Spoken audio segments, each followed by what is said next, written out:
We have good news on FAXX. We've seen more than a year's worth of delays and $250 million wasted on contract extensions for FAXX. Our adversaries have American air superiority in their crosshairs. The longer we delay these investments, the more our edge is blunted. So, Admiral Caldwell, I know you've been outspoken on the important, quote, workhouse, horse, end quote, role that destroyers play in today's surface fleet. So I'll also need to hear you square this request failure to include a second DDG with the continued high demand for their capabilities. Gentlemen, on another topic we'll need to hear from you on is the lessons you're taking from the current conflicts and how they inform your thinking about the Navy and Marine Corps modernization. In recent months, Iran has extracted a price, effectively striking U.S. and partner military targets all across the region. We've also continued to use exquisite interceptors to take down these cheap drones. Why haven't we adapted more quickly to the modern battlefield? 2 weeks ago, Iran used small boats and drones against U.S. destroyers in the Strait of Hormuz, threatening these billion-dollar warships and the sailors who operate them. So what are we doing to increase protection while reducing the cost of defending these ships? Should we be using drone boats to add layers of protection for sailors? Or aren't we more prepared to use drones for counter-mine operations? Meanwhile, Ukraine continues to use drone vessels effectively against Russian access to the Black Sea. What happens if Iran learns these lessons before we do, or when China adopts them at scale? At the most basic level, what is the Department of the Navy doing to ensure that U.S. sailors and Marines benefit from every possible advantage of modern military technology? If you ask me, one of the obvious ways is to continue to invest in the alliances and partnerships that extend our reach and amplify our deterrent power. There's nothing to be gained from opting out of close engagement with battlefield experts like the Ukrainians and with capable and committed partners from the first island chain to NATO Eastern Front. So, Mr. Secretary, Admiral Caldwell, General Smith, look forward to hearing your views on these and other topics. We'll turn to you momentarily after opening comments from Senator Coons. Thank you, Chairman McConnell. Thank you all for your service and for being here. We have a number of issues to get through today. I agree with most of the points just made by the chairman, so I'll move to the things where perhaps I've got something to add. As we move into Memorial Day weekend, I also want to begin by expressing my undying gratitude to the sailors and Marines who've served and sacrificed and to whom we owe our freedom, and my general gratitude to the sailors and Marines currently serving in conflicts in the Persian Gulf, in the Southern Caribbean, and throughout the world. Without them, we would not be the nation that we are. So to Acting Secretary Cow, Admiral Caldwell, General Smith, thank you for being here and for the forces that you lead. As a result of Operation Epic Fury, we're now deeply vulnerable in the Indo-Pacific, a theater home to three of our most threatening adversaries, the PRC, DPRK, and even Russia. We've redirected more than 2,000 Marines and at least one amphibious assault ship, the Tripoli from Japan, as well as the missile defense system from South Korea towards the Gulf. And in one striking illustration of Operation Epic Fury's drain on our readiness, we just need to take a moment and consider the USS Gerald R. Ford, having just returned from the longest operational deployment by a carrier group since the end of the Vietnam War, facing a slew of operational challenges. It'll now be out of action for up to 14 months as it undergoes repairs. Our heightened naval presence around Iran and ongoing naval deployments in the Eastern Pacific and Southern Caribbean around Venezuela begs the question, how long will our naval assets be deployed in these theaters, at what cost, and with what consequence for our deterrence in the East China Sea, South China Sea, and wider Indo-Pacific? I'm also gravely concerned by another abrupt firing of a senior Pentagon official during wartime, the former Secretary of the Navy, John Phelan. We have gotten no clear input or answers as to why that happened. There are, in other branches, other senior individuals who've been fired abruptly as well. More broadly, the topics I'm going to want to address in today's conversation is how to reform our shipbuilding enterprise, how do we proliferate autonomous systems, how do we rebuild our magazine depth, and how do we address your service's near-term operation and maintenance challenges. The Department's fiscal 27 request is more than $286 billion in base funding for the Navy. I'm pleased to see more than $43 billion, a sizable percentage increase for the United States Marine Corps. But as the chairman commented, it relies on $38 billion in reconciliation funding, an uncertain and partisan process. And core examples include about half of your munitions request, all of the Marine Corps' medium landing ships, the submarine industrial base investments. Last year, the Navy would have halted sailing worldwide had this subcommittee not fixed the so-called broken glass, the reconciliation mistakes in our bill, and there was a similar challenge with the Marine Corps barracks modernization. We worked as best we could in a diligent bipartisan way to address that, but it was an unforced error. And this year's department request triples down on the potential risk here. So our experience was that the White House's decision created a host of problems last year, and I'm deeply concerned we're doing more to create those mistakes this year. So as a subcommittee, we need to clearly understand the nature and scope of the risks the administration is taking with your funding. As I mentioned, I'm concerned about readiness levels. The Navy, if I understand properly, is going to run out of ship operations funding in July because of unbudgeted operations in Southern Command and against Iran, as well as the rising price of fuel that impacts all of us.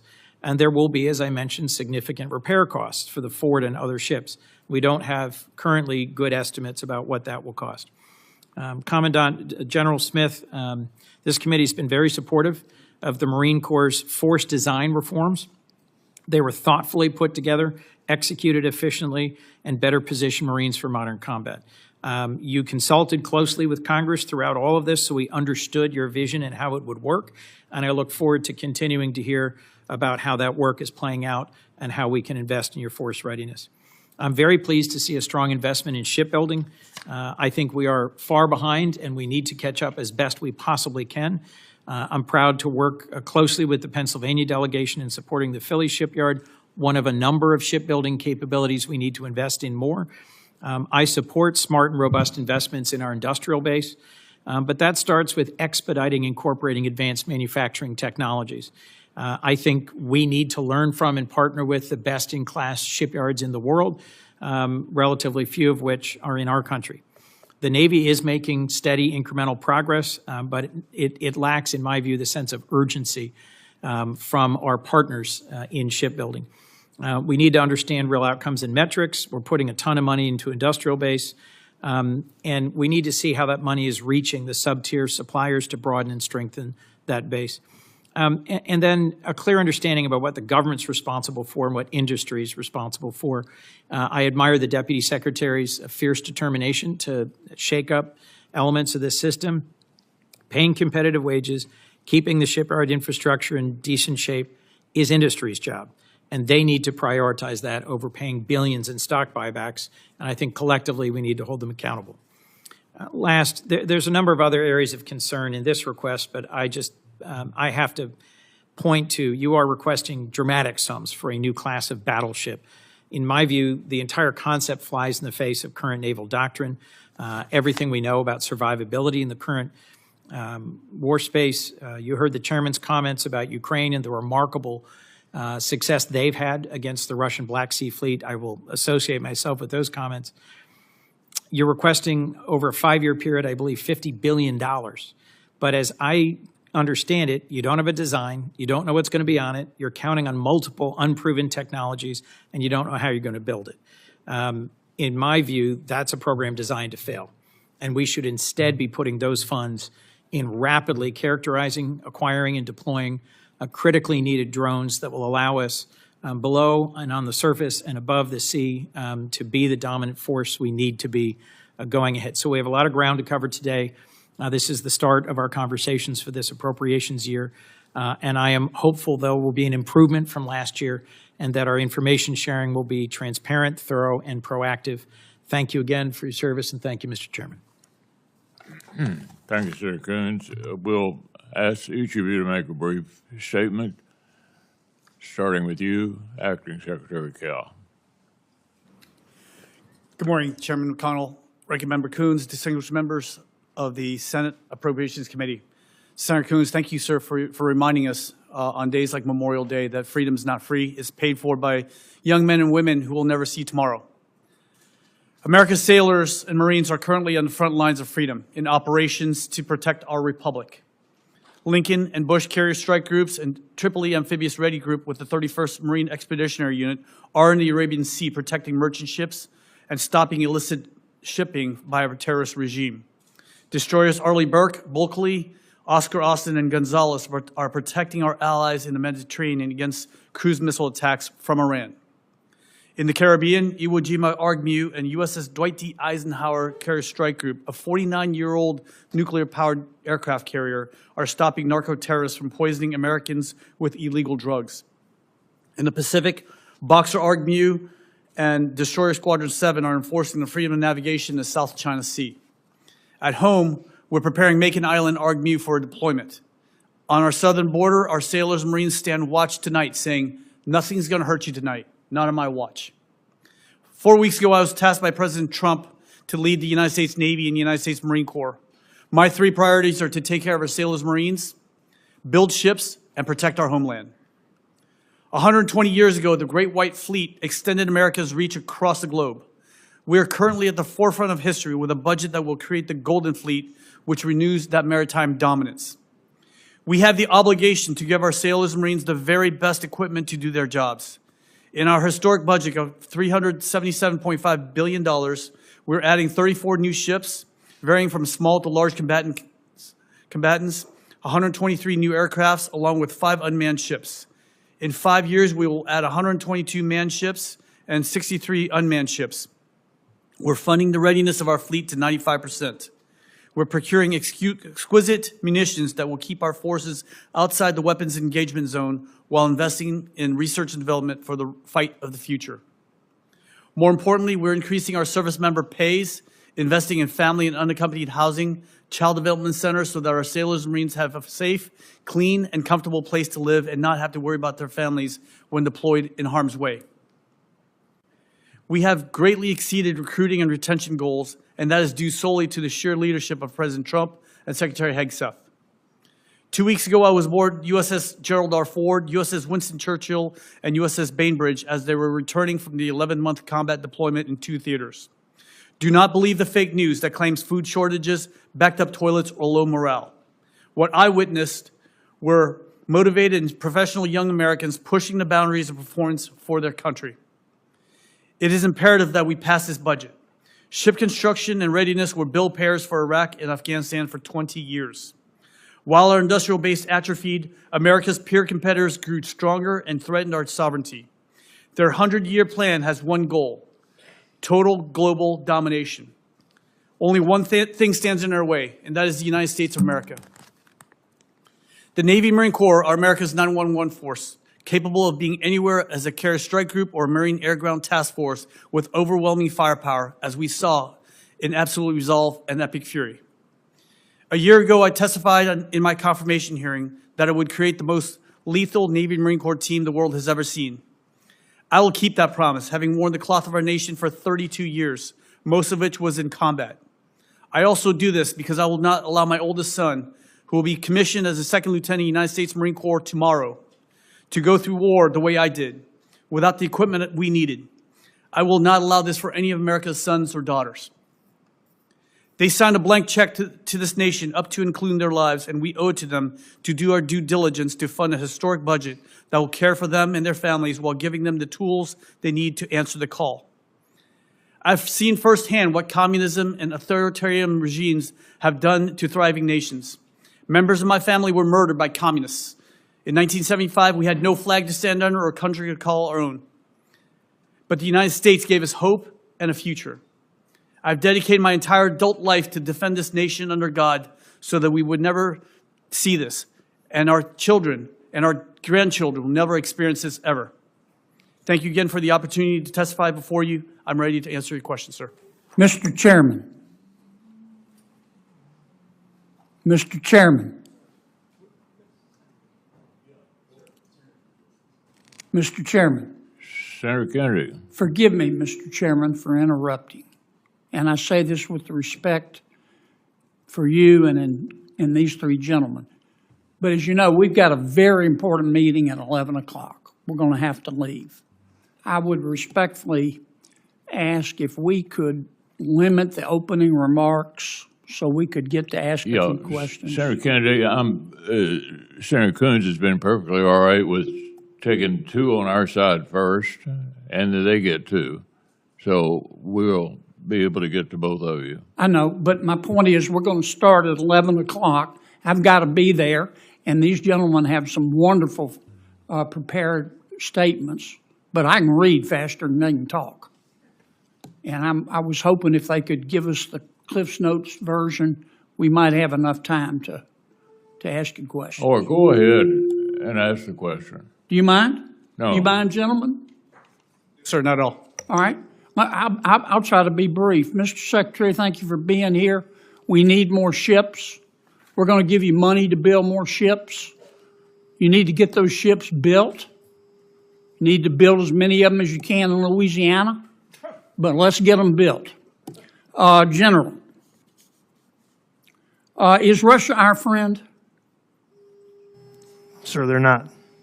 Between Ukraine and Russia, who do we want to win that war?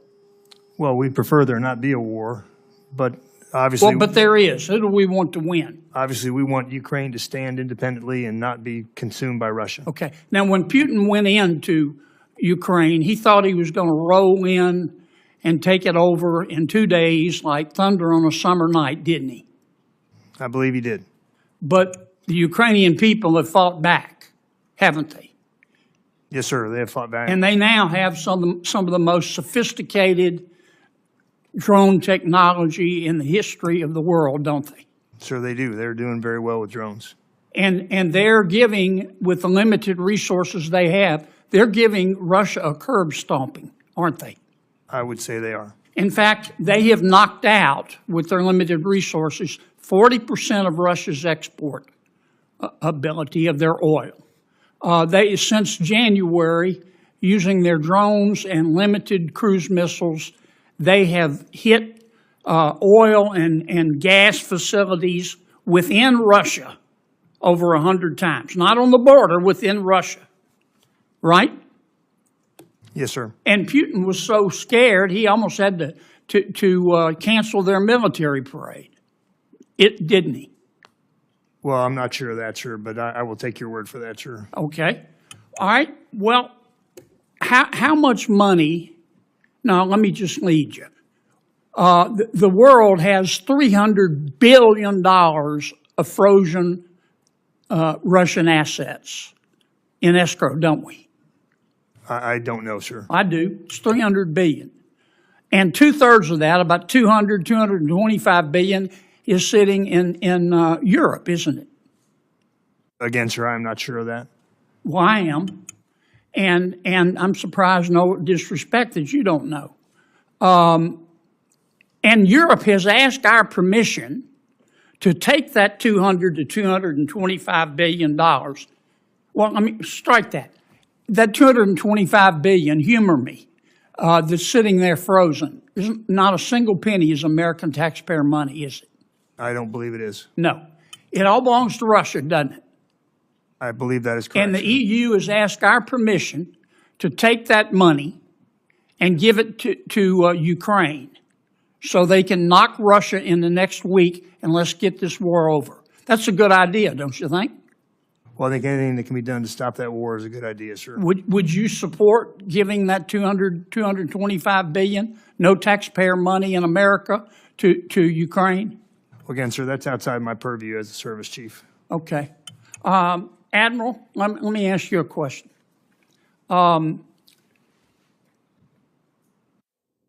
Would it be fair to say, based on his public and notorious comments, both before, during, and after the summit between President Xi and President Trump, that President Xi, how can I put this? He's nervous as a pregnant nun about what we're going to do on Taiwan, isn't he? Sir, I do think he is concerned about our capability against any invasion of Taiwan. I mean, talk about telegraphing your insecurities. I mean, he talked about it right out of the chute. He's practically sending us a television ad saying, I'm very worried about Taiwan. Now, we don't want a war with China, do we? Absolutely not. No. We want stability, though, with China, don't we? Yes, sir. And China doesn't recognize, President Xi doesn't recognize charity, does he? I can't speak to that, but I would say probably not. Well, he appreciates strength, doesn't he? I would say so, yes. If you're in a bar fight with President Xi and you start quoting Socrates like we did under President Biden, you're going to get your rear end whipped, aren't you? That's probably not a good course of action. Yes. Okay, so why don't we go ahead? Don't you think it'd be a good idea for us to gain leverage, to make weapons sales to Taiwan right now? Sir, again, these things are very complex and a full calculus of all the levers of power that are being negotiated and worked. So it generally... I'm sorry, what more do we have to know, Admiral? President Xi has telegraphed his anxiety, his insecurity, now that he knows that America has learned how to fight. We want leverage. We want stability, not a hot war. We want leverage. What's his insecurity? Taiwan. Why don't we just go ahead and sell the weapons to Taiwan that Taiwan wants? The president can call President Xi and say, hey, President Xi, don't take it personally. Don't get excited. Don't get your bowels in an uproar. But I'm selling these weapons. Why wouldn't we do that? We definitely want Taiwan to be as strong as they can be, sir. They'd be stronger with those weapons, though, wouldn't they? Yes, sir. Don't you think we ought to sell them? Sir, I'm not going to get in front of the administration's overall calculus on that. That's just not I'm not going to make a statement on that as a service chief. Okay. But the capabilities that we're talking about would make them more effective. I'm sorry to go over. I'm sorry. I just wanted to get my points in. Thank you so much, Mr. Chairman. I've got to go, gentlemen. I'm really sorry. And I don't mean any disrespect by being so direct. But we're down to it. We're down to it.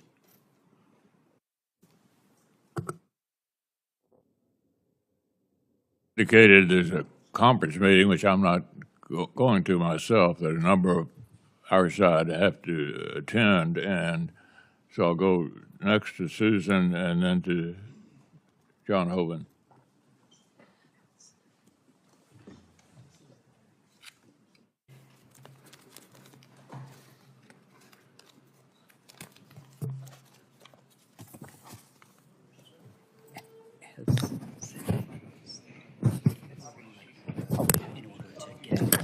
Thank you.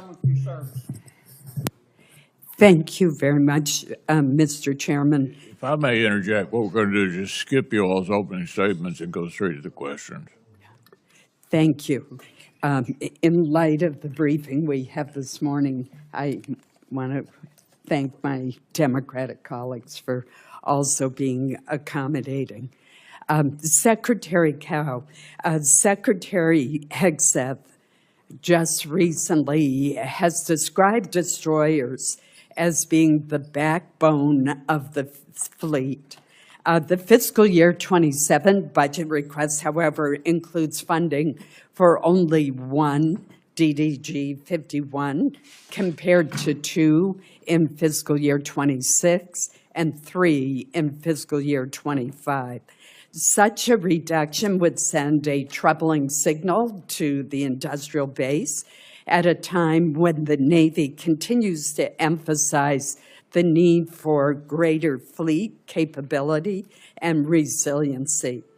Bath Iron Works in Maine, which is one of only 2 surface combatant shipyards in the country, has made real progress in workforce retention and accelerating production stability due to the steady demand signal. Based on the future year defense plan, how can we sustain the current production alone be sufficient to sustain both shipyards and the supplier base without restoring a stable 2 DDG per year procurements? And I would mention that when you start contrasting the size of our fleet with China's, it should be of great alarm to all of us. China now fields the Navy approaching 400 ships and is expanding its fleet at a pace that far exceeds ours. The U.S. Navy is down to 291 ships. That is very troubling to me, and to me, this is the last time that we should be cutting back on the workhorse of the fleet, the DDGs, which, by the way, also have proven themselves in recent conflicts. I remember a Bath-built ship shooting down every single missile that the Houthi terrorists were firing, and it just is something that I can't understand the budget recommendation on. Chairwoman Collins, thank you so much for that question. And I share with you the love of the destroyers. They are the workhorse and the backbone of the United States Navy. Right now, we have 80 ships on contract and 59 in construction in Bath alone, which Bath creates amazing ships. Like you said, they've been in the forefront of this war and just doing amazing work there. In Bath alone, we have 11 destroyers on contract, 7 are in construction. We haven't even begun to cut metal for the other 4 yet. And so we're trying to allow the industrial base to catch up. And Senator, if you want to, I'll gladly go up to Bath with you to reassure the workforce that their work is valued, and we will add the ships in future years. It's just right now, I'm trying to give them the ability to catch up to the work as of right now, ma'am. What happens, as you well know, that these ships take a long time to construct, although Bath is fast approaching a production rate of 1.5 ships a year. But what you create is a gap at the steel cutting stage, for example. If you don't have this steady throughput of ships, and that is my concern. And I would very much welcome your visit. General Smith, I want to commend the Marine Corps for its proactive approach to autonomous and unmanned capabilities as part of your broader modernization and force design. I'm encouraged by the decision to leverage existing Army investments in robotic combat vehicles and commercially available autonomy systems. Programs such as the M1 unmanned ground vehicle demonstrate a commitment to rapid experimentation in fielding emerging technologies. You're clearly exploring how these platforms can support logistics, reconnaissance, counter-UAS missions, and targeting, particularly in distributed Indo-Pacific operations. And we've learned a lot of lessons from Ukraine on how important autonomous and unmanned systems are in transforming the battlefield. So I am concerned that if we wait too long and have prolonged experimentation, prototyping, that's going to delay operational capacity while our adversaries are already integrating autonomous systems into combat operations. How do you see the Marine Corps employing unmanned ground vehicles in the Indo-Pacific over the next 1 to 2 years? Well, ma'am, we've got a remote operational ground unit expeditionary, our Rogue Nemesis Navy Marine Expeditionary Ship Interdiction System, which fires an anti-ship missile off of a remote operated vehicle. That is our commitment. That's our primary mover of that Nemesis system. We're going to continue to expand that. We're going to continue to increase our magazine depth, and we're going to continue to look into all of the unmanned platforms. Because as an infantryman, I was taught never send a Marine where you can send a bullet. Exactly. And I am fully committed to autonomy up to the leading edge, both in drone technology and in vehicle technology. Great. Thank you. Yes, ma'am. Thank you, Mr. Chairman. Senator Hovins, and then we're going to go to the Democratic side and take several of them in order. Thank you for giving us a chance. My thanks as well. Thank you, Mr. Chairman. I'd like to start with Secretary Cow. With the blockade that we have in the Middle East right now in the Strait of Hormuz, how do we continue to make that more effective? And in your opinion, how can we make that sufficiently effective so that we not only constrain Iran from moving any of their ships in and out of the Gulf, but that we open the Gulf for other shipping?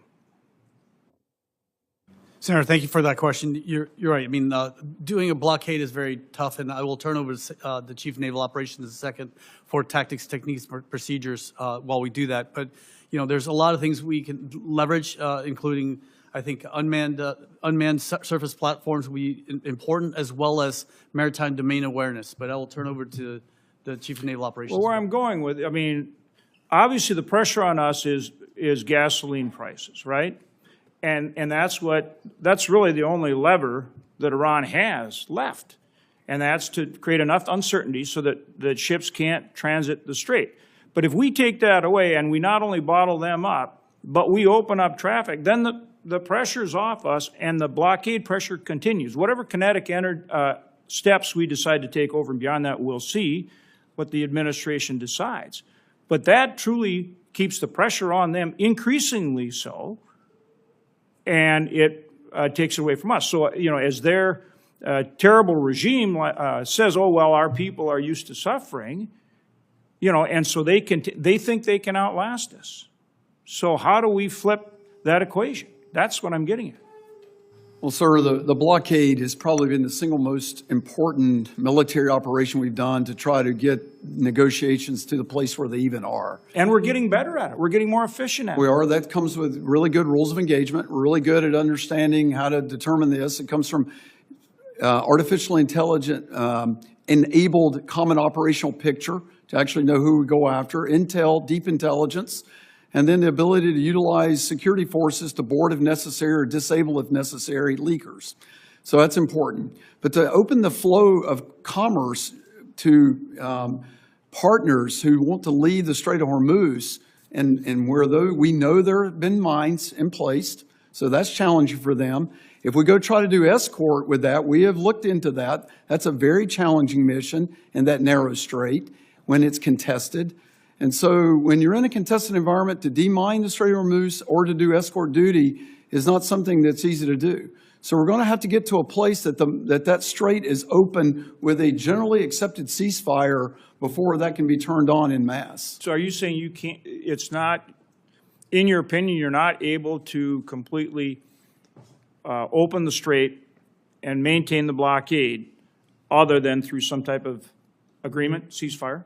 I think militarily, can we do it? Are there things that you can continue to do to enhance your ability on that blockade and control the strait to mitigate the risk for ships to go through? There are many things we can continue doing to enhance the blockade. But to actually start doing something where I'm providing escort services through a contested strait will, in my military opinion, exceed the capacity of the Navy to do that effectively. Escorts, I understand, but every step you take that creates more opportunity for ships to flow, other than the ones we blockade, puts pressure on them and relieves pressure on It us. does, and Would you agree? that goes down to servicing their mine layers. You know, we've shot a lot of them, and that takes a lot of intel and a lot of dynamic targeting to do that effectively, and we continue to do that. We have to continue our expeditionary UUV-enabled demining operations. So all those things come together to give us confidence that commercial shipping can transit that strait safely. Yeah. General Smith, kind of the same question, but reverse. I was in Taiwan, I've been in Japan, South Korea fairly recently. Increasingly, China is creating a de facto blockade around Taiwan, just with live fire exercises, with, you know, their ship exercises, aircraft exercises, on and on and on. De facto, they're increasingly doing that.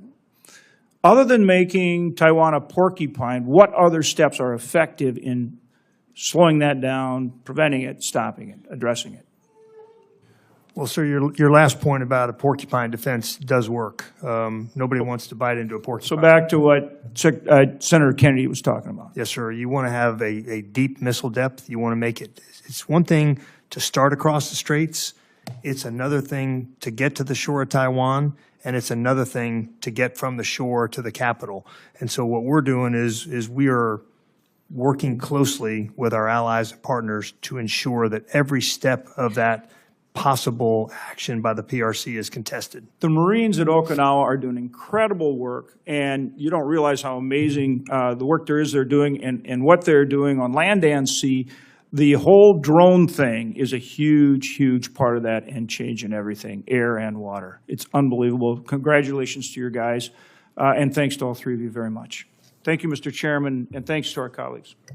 Senator Coons, followed by Senator Durbin and Shaheen.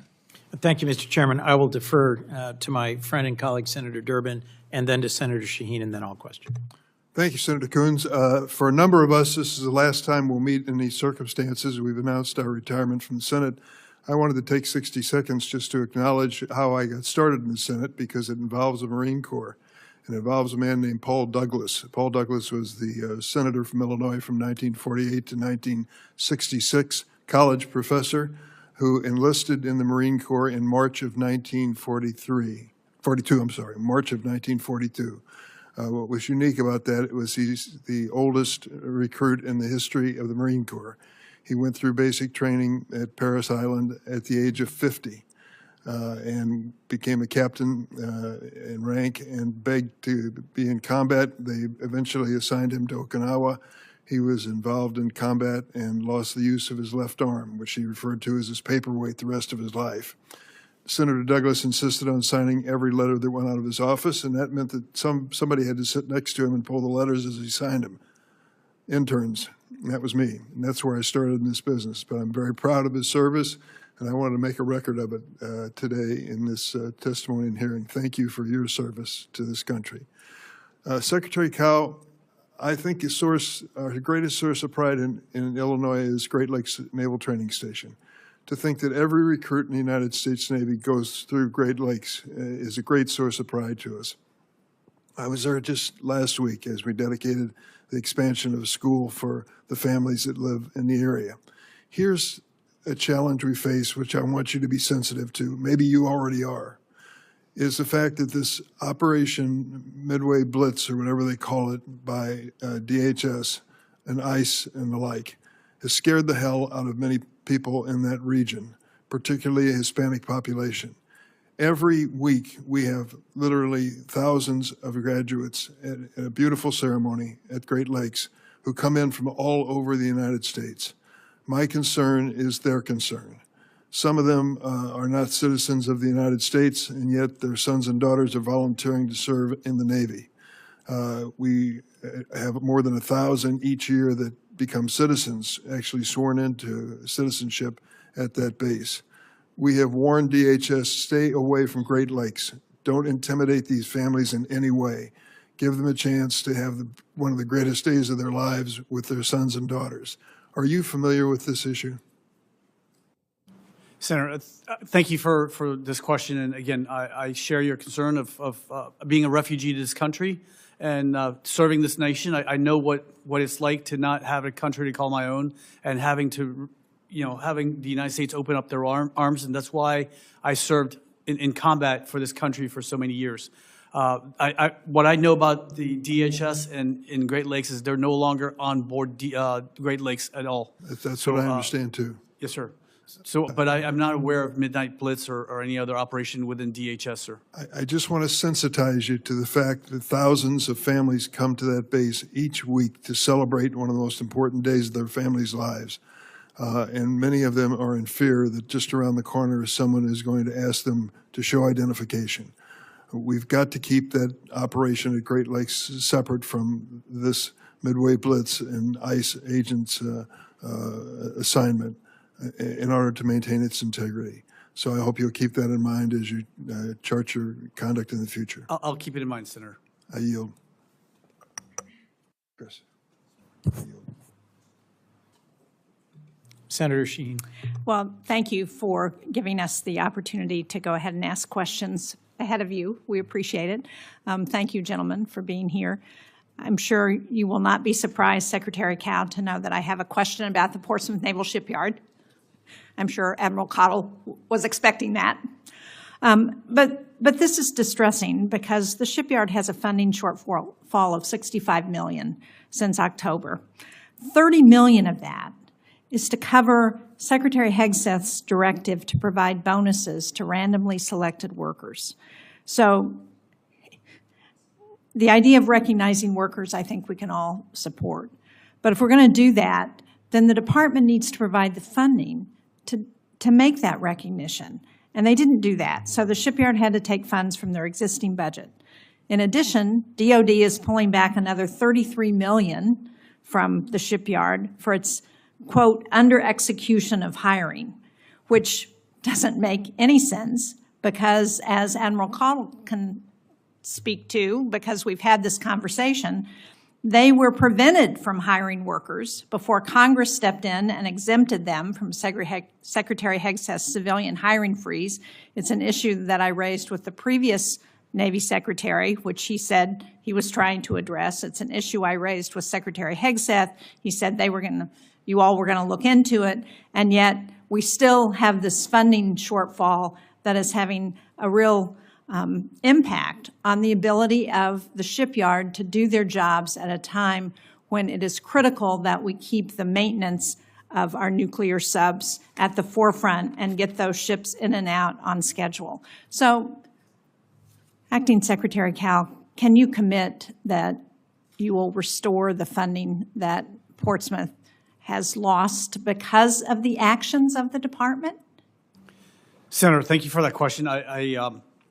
I share with you that the workers at Portsmouth are just amazing, and so we need to make sure that they're paid and given the bonuses they deserve. The Chief of Naval Operations and I were talking about this morning. We will delve into this and take this for record, and I'll personally bring it to your office to report back, ma'am. Thank you. I appreciate that. And Admiral Cottle, as you know, Congress has appropriated significant funding to expand the Virginia-class submarine production capacity, and that's alongside of our commitment with Australia under AUKUS to increase the submarine industrial base. We have challenges producing the submarines that are part of the existing pipeline. So can you talk about how we're addressing the AUKUS piece of that and how the Navy is spending the investment that Australia is making in AUKUS? Yes, ma'am. You know, the money that Australia has given us, the $2 billion, will become part of the generalized fund as part of the SIB investment. The submarine industrial base investment is a set of money that I know you know also all too well, goes to improving many facets of the way we do new construction. It goes to improving the tooling and capabilities there, bringing state-of-the-art robotics and artificial intelligence into drawings and workflows. It goes into recruiting and retaining and developing the best workforce possible. It goes into ensuring the compensation of those workers is at a level that we can drive these retention numbers the way they are. And we're responding to that. We're seeing that at all of our private yards. So it is paying off. I like to say we've delivered 7 Virginia-class submarines in the last 4 years. And while we're not on plan, that's pretty close to, where we need to get to. It's my estimate in the, by 2030 to 2032 timeframe, we will be delivering exactly what we need, the 2.0 for us and the submarines necessary to actually make sure that we make good on AUKUS Pillar 1. So I think the investments are good. They're starting to pay off. We didn't get here overnight, and it's taken some time for us to actually get back up on step to where we need to be, but I really do believe we're getting there. And I think the leadership part of this, I'll finish, under our Director of Submarine Programs, which is dual-hatted under Vice Admiral Goucher, as DERPM Submarines and Programs, and the PAE, it works for the Secretary, was a great step there to tighten up the chain of command there, to put the necessary heat and light on the actual shipyard to make sure that we're effectively spending those dollars. So you feel confident that that's going to help us get the Virginia schedule up to where we want it to be? I do. All the trends are positive.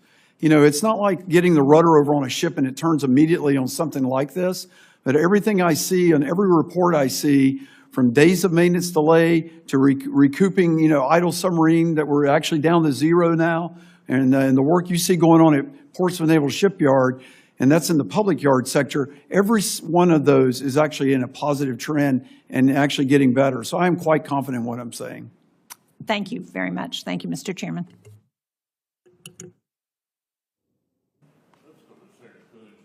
We passed for a while.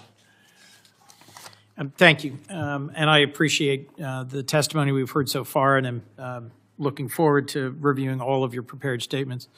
I am a huge proponent, as is Senator Collins and many of us, of unmanned systems. And I appreciate the answer from General Smith about your engagement. But I'd like to hear more about this from the Navy.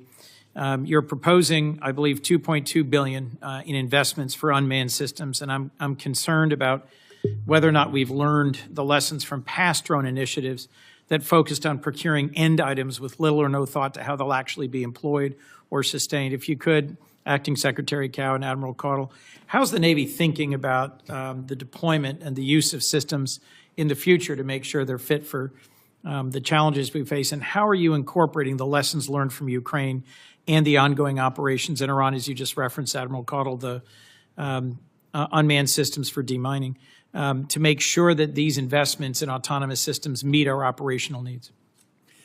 Thank you for that question, Senator. Again, as an EOD tech myself, I've used robots my entire career, where I'd rather send a robot down than send an EOD tech down there with a set of wire cutters. And, likewise, while we're doing underwater demining, we use right now the Mark 18 UUV in order to do that. Pilots will say all the time that they use that unmanned systems for a long time with AIM-9 and AIM-120. So right now we're studying to make sure we're doing the right thing with, especially with MOSA, the open systems architecture. We want to be able for every system to talk to each other. Just like my iPhone should be able to talk to someone else's BlackBerry. We want to be able that everything works together. We are taking lessons learned from Ukraine. The thing is, we have the tyranny of distance. Ukraine can just put it in their backyard and send it out, whereas we have to travel 10,000 miles or even greater if we're talking about Indo-PACOM in order to get the systems there. And I will turn over to the Chief of Naval Operations to tell you how we're integrating the systems, especially with the TR battle group. We're getting ready to go out to be the first carrier strike group to use unmanned systems. Thank you. Admiral Caudle. Hey, Senator Coons, sir, thank you for that.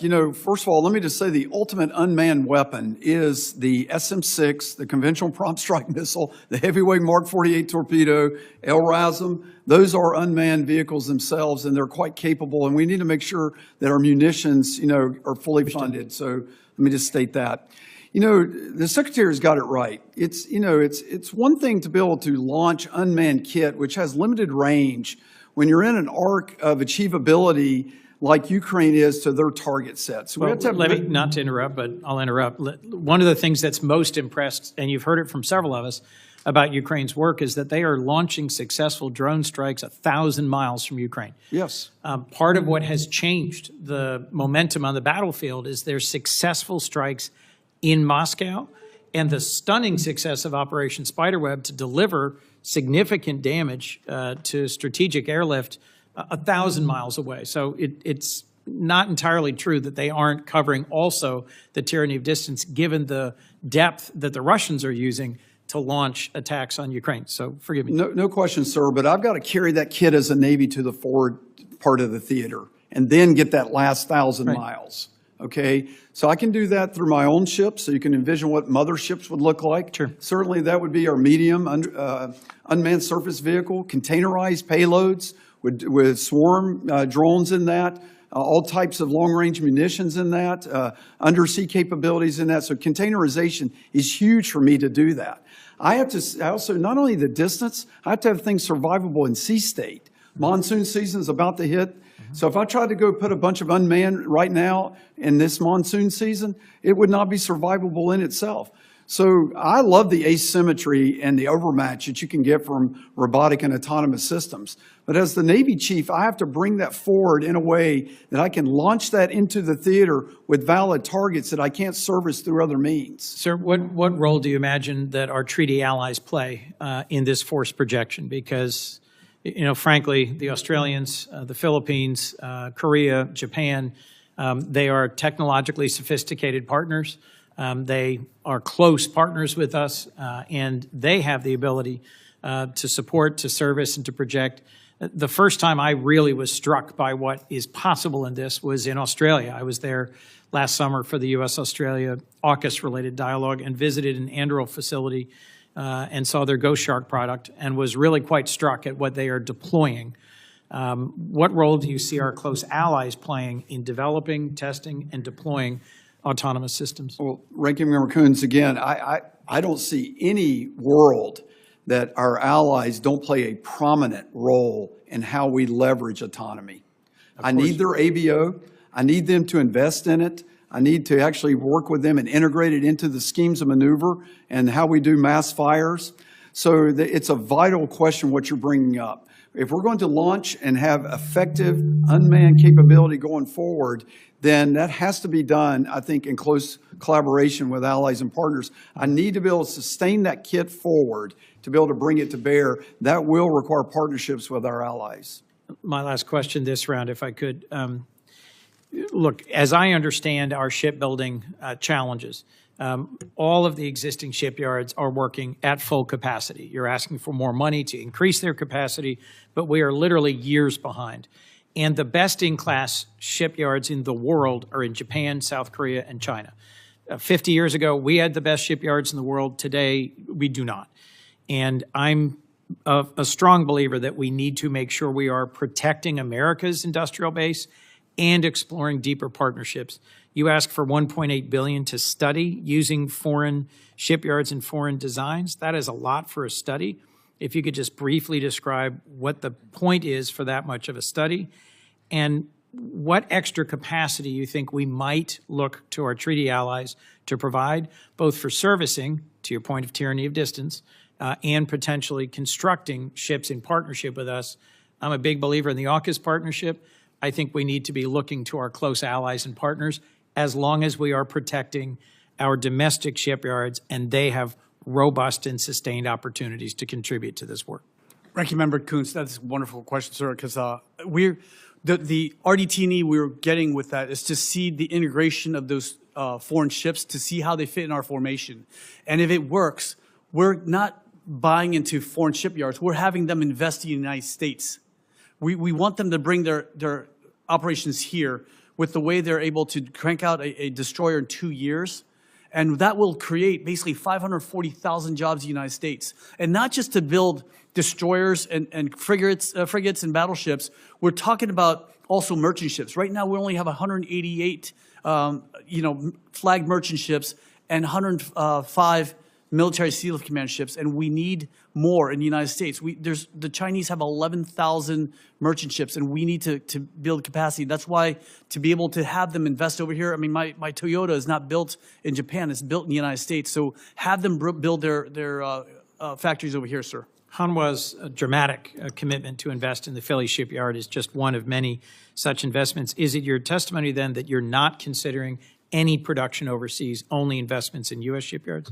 Well, obviously, initially, we would have to see how they build those ships over there, and then bring American workers over there, learn the way their modalities, how they work, and how they're able to streamline processes. Bring that over here in the United States, sir.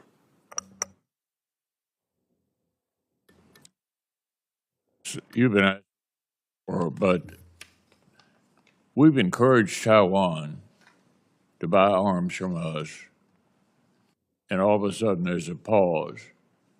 What are you hearing from the Taiwanese about the pause? Chairman, I have not heard. I have not spoken to the Taiwanese. However, we have done some foreign military sales to them. And it's just right now we're doing a pause in order to make sure we have the munitions we need for Epic Fury, which we have plenty. But we're just making sure we have everything. But then the foreign military sales will continue when the administration deems necessary, sir. Put another way, do you expect the sale to be approved at some point? Senator, that would be up to the Secretary of War and the Secretary of State, sir. Yeah, well, that's what's really distressing. Belatedly, the administration seems to be mad at the Europeans for not engaging in the Middle East. But as a practical matter, without basing and sustainment from NATO allies, we wouldn't be able to project power in the Middle East. So what role should NATO play out in the Indo-Pacific?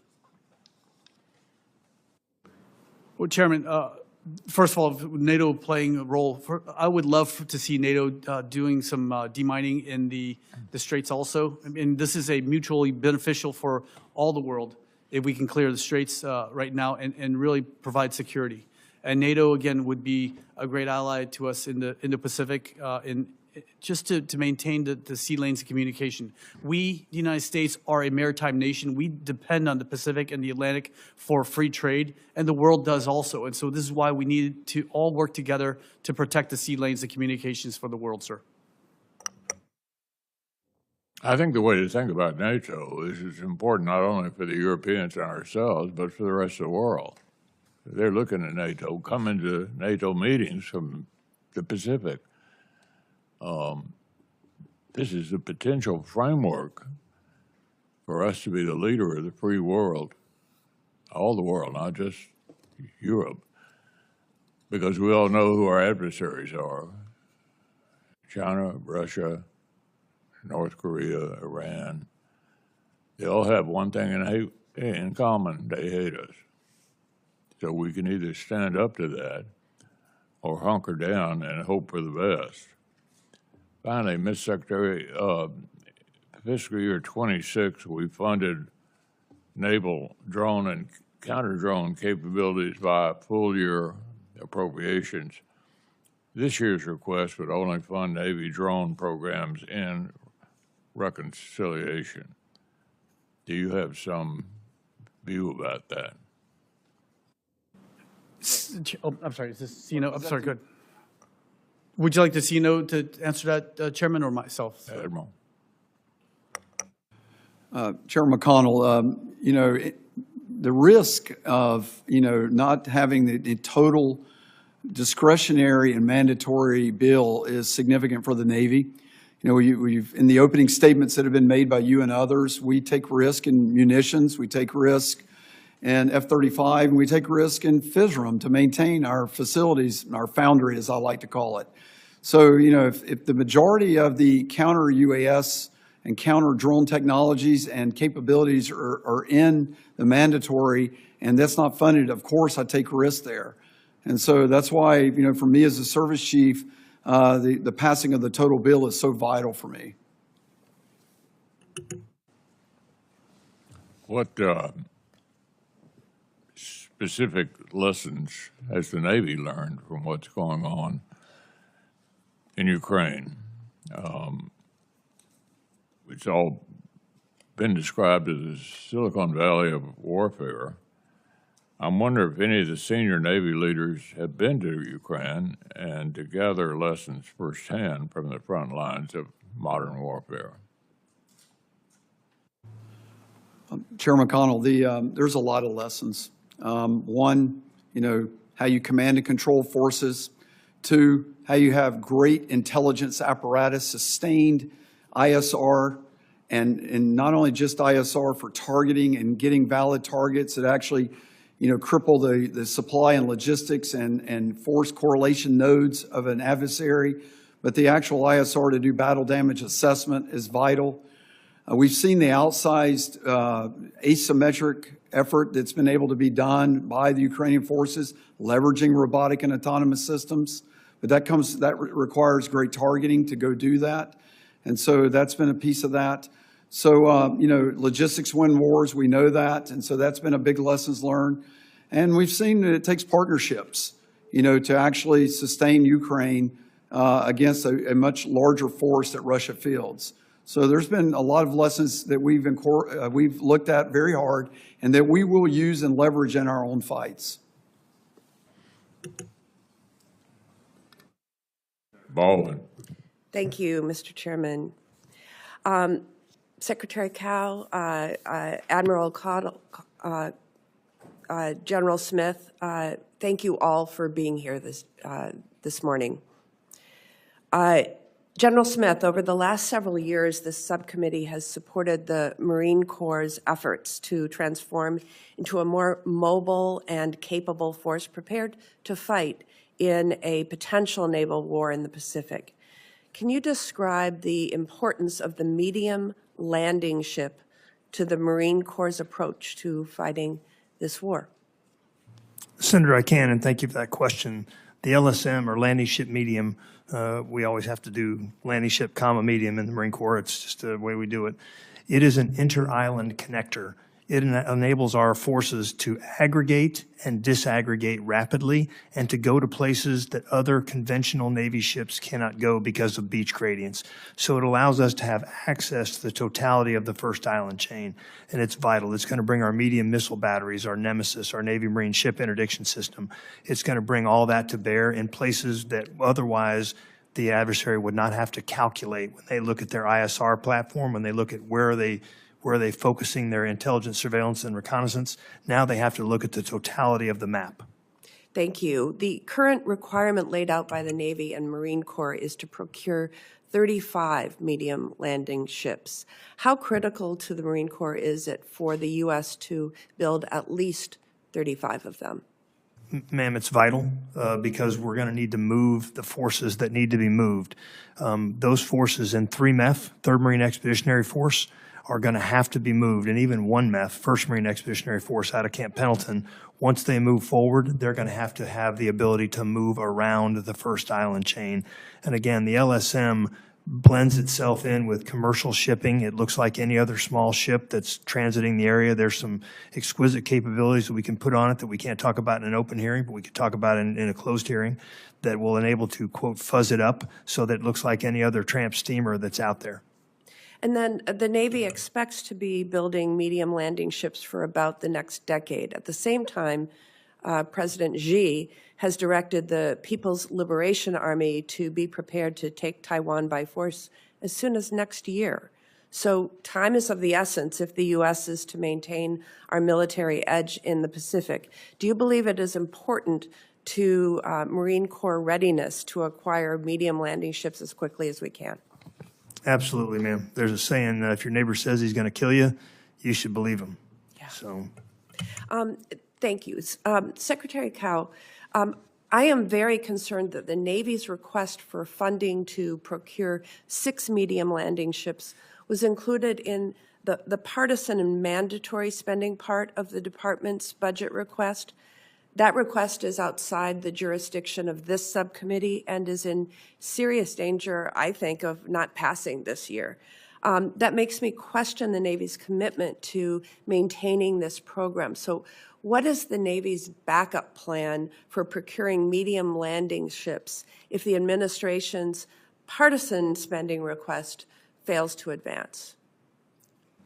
Senator, I share your concerns that we need this whole $1.5 trillion. The Navy and Marine Corps have taken a lot of hits over 20 years in Iraq and Afghanistan, ma'am, and so that's why we need this one-time budget in order to fix all these things. However you appropriate to us, whether one bill or two bill, we're completely agnostic to that as a Navy and Marine Corps. We need that in order to build these medium landing ships. And again, Fincantieri is going to turn it out quickly, and I know that's why we're going with a design that's already proven, it's already built, and we're not going to deviate from that like we did with the previous models.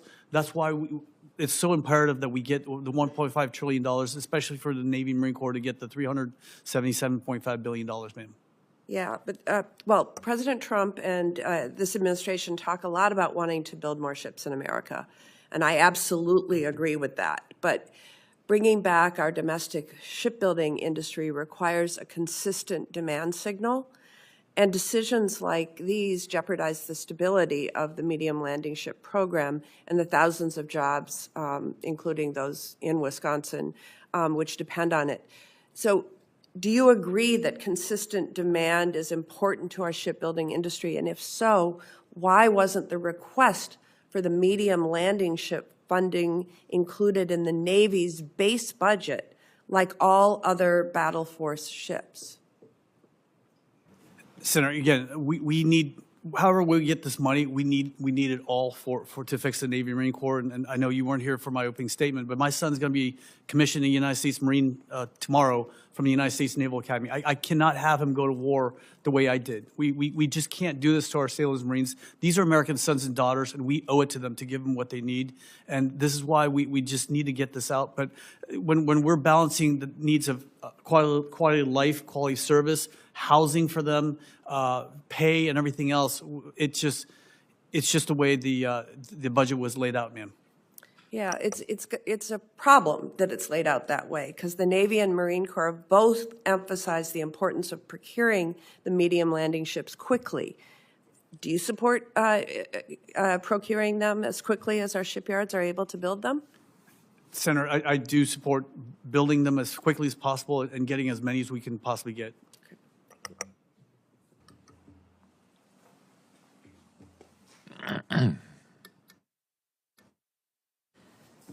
Let me try again on the question I asked you earlier about which of the Navy leaders have been to Ukraine. Sir, I can't tell you in total how many Navy leaders have been there. I have not been to Ukraine, but I do know that the Commander of Naval Forces Europe and Africa, which headquartered out of Naples, Italy, and Commander 6th Fleet have been there. And if they haven't been there exactly on boots on ground, they certainly have been to all the Black Sea states that surround it. And they work very closely every single day with the Ukrainian Navy and their entire joint force to support their needs to the extent the United States Navy can. What about the civilian leadership? Senator, I have not been to Ukraine yet, but I've in my previous life, when I was in uniform, I did send some of our operators there. I'm very familiar with the research and development we're doing in Ukraine. I know the former U.S. Naval Forces Europe and Africa was one of my longtime mentors, Admiral Stu Munch. He knows that area extremely well, and his forces operated there both as NATO and U.S. forces, sir. I know you guys are not policymakers, but let me say again that an effort to cut off help for Ukraine is not going to work in the Senate or in the House. We put in $400 million last year, and we had to embarrass the administration in public to get them to actually spend it. We're going to have additional Ukraine money this year. I would say to the policymakers at the White House and the Pentagon, the American people are in favor of us helping Ukraine. Republicans are in favor of us helping Ukraine. Democrats are in favor of helping Ukraine. We're pretty together on this issue, so we're not going away. One final question. What are the specific objectives of U.S. strategy up in the Arctic? What role will Arctic allies like Denmark and Norway play in achieving them? So I can address some of that. You know, I'm a huge proponent of the Arctic. In my job at U.S. Police Forces, you know, as the NORTHCOM component commander, I think played a vital role with the NORTHCOM team to enhance our presence in the Arctic. We do that in partnership with the European Command and Indo-Pacific Command commander. I kind of break it down a couple ways. One, it's important to have presence there. You got to walk the battlefield. So that means operating above the Arctic Circle consistently with surface ships, with aircraft carriers, and of course our submarine force. Second, you have to have special capabilities to be successful up there. That means communication systems that can work at high latitudes. It means systems on board that can handle those temperatures. And it means understanding flows of marginal ice zone and the weather conditions up there. They're significant, and the climate is quite something. And the third thing, you have to have partners and allies.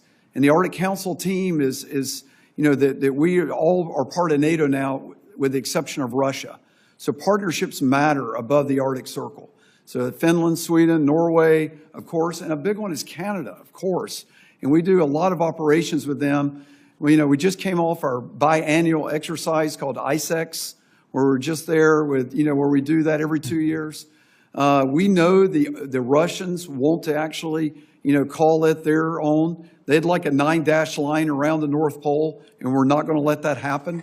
We know that China wants to call the Arctic a near, you know, Arctic nation state. And we're not going to let them operate up there without being contested either. And so it's very important. And this goes to what we're doing in Alaska and the recapitalization and the facilitization of some of the places we're working in with the senators from Alaska. This goes to collaboration with the Coast Guard and what we're doing to rebuild their ice-breaking fleet and how we sustain their operations. So the Arctic's extremely important. Trillions of dollars of minerals, natural gas, oil, and rare earths. And the United States has to have a presence there, sir.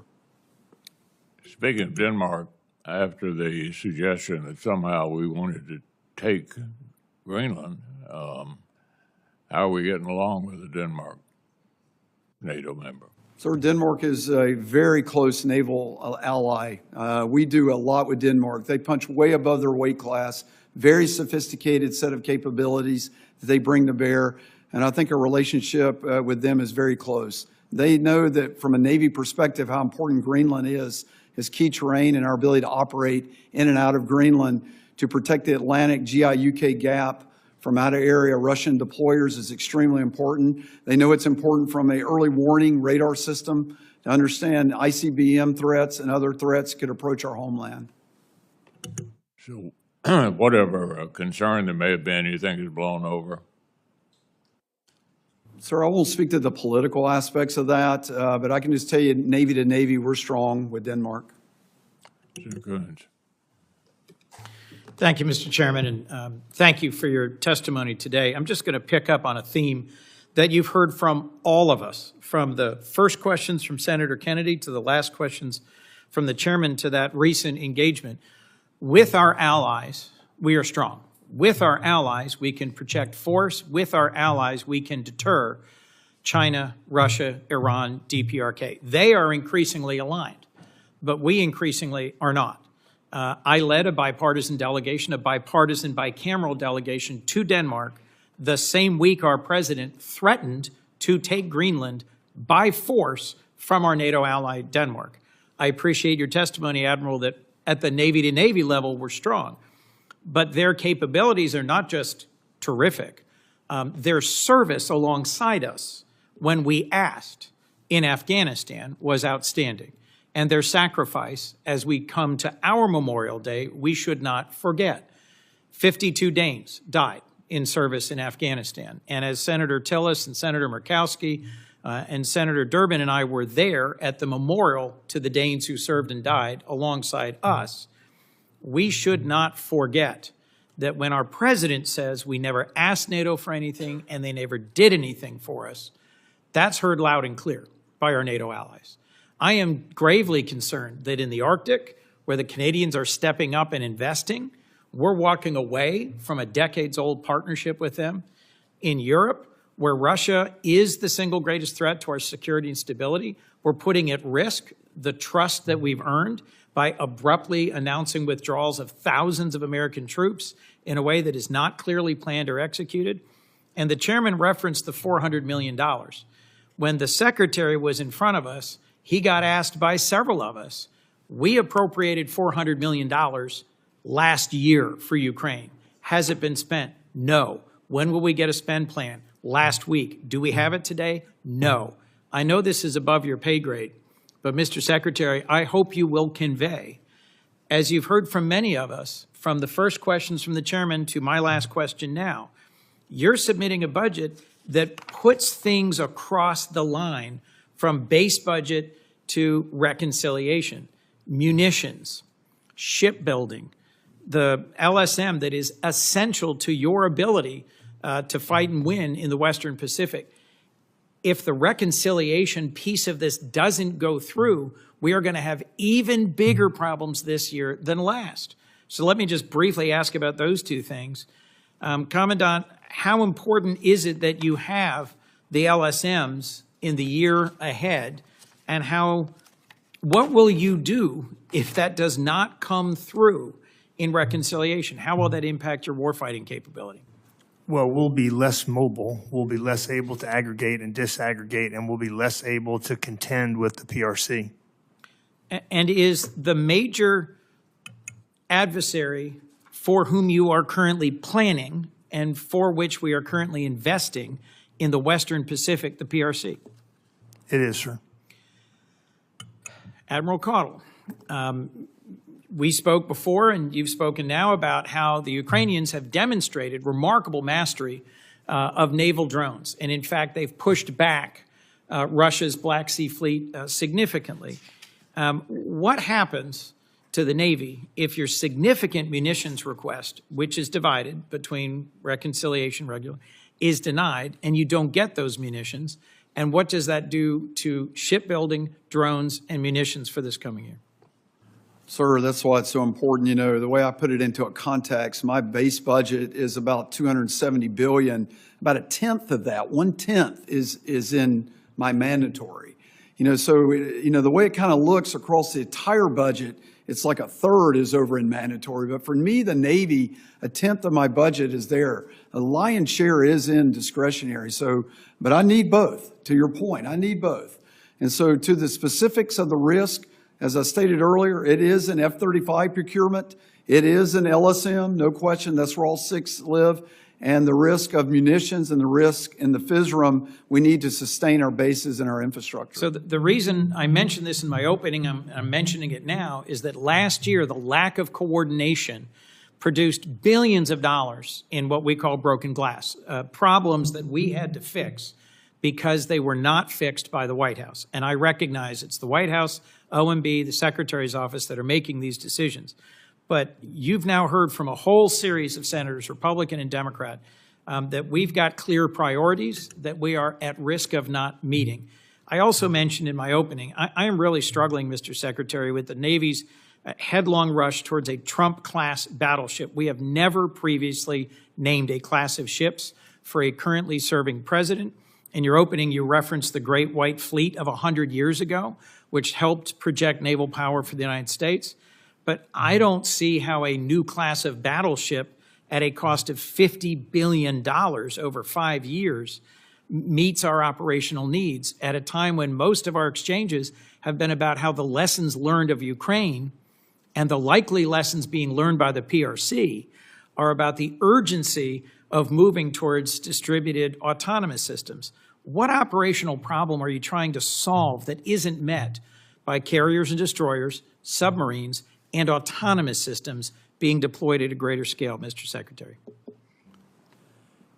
Ranking Member Coons, I understand your concern, sir. As far as I can remember, just even looking at Popular Mechanics back in July of '88, it said the Battle Cruiser 2000, basically this large arsenal ship. When I was in UPNAV in '96, the Surface Warfare Division in 2011, we had a requirement for a CGX, a large combatant. We've always had a requirement for a large combatant. The problem right now is the DDGs are completely decked out. The only ship with the Slick 32 Victor 7 is the USS Pinckney. It looks like this chipmunk with a cheek full of nuts right now because it's just so big. You can't add more to that ship. So we're looking at a large combatant in order to put those systems in there, to have 200 VLS cells, to have conventional prompt strike, as well as the speed necessary to get from point A to point B. That's why we're looking at the nuclear power for that. I mean, look at the Ford. She was able to go from Venezuela to the Mediterranean in 5 days. That's what we need right now, to be able to bring an arsenal out there quickly with a lot of firepower and launch missiles and return back, sir. If we look at just, look, in 1988 in Popular Mechanics, that might have been an interesting proposal. If we just look back at the abrupt canceling of the frigates, if we look back at the LCS and what's happened, we have a profound mismatch between ship design, shipbuilding capability, and our capacity to deploy ships at scale. I am profoundly concerned that this is a $50 billion boondoggle where the delivery timeline is a political timeline, not a practical timeline, and where the clear lessons of Ukraine and the clear threats facing Taiwan are not being well served by that investment. You've been asked by Republicans and Democrats, should we sell to Taiwan the weapons that have already been promised? I say yes. And you've been asked by senators, both Republican and Democrat, are we learning the lessons of Ukraine? And to show that we do, we should prioritize drones over massive battleships. My view is that Ukraine today is on the front lines of freedom, and we need to act like it. I carry this in my pocket every day. It was handed to me a month ago in Odessa by a Navy chaplain from Ukraine. We've got more lessons to learn from them than we have learned, and this budget doesn't, in my view, reflect that. Thank you, Mr. Chairman. All right, we'll insert your opening statements in the record. This will complete our hearing today. I want to thank you for coming up. We'll have a week to submit additional questions for the record. Senators may do that, and we'd like to have them responded to promptly. The subcommittee meeting is adjourned.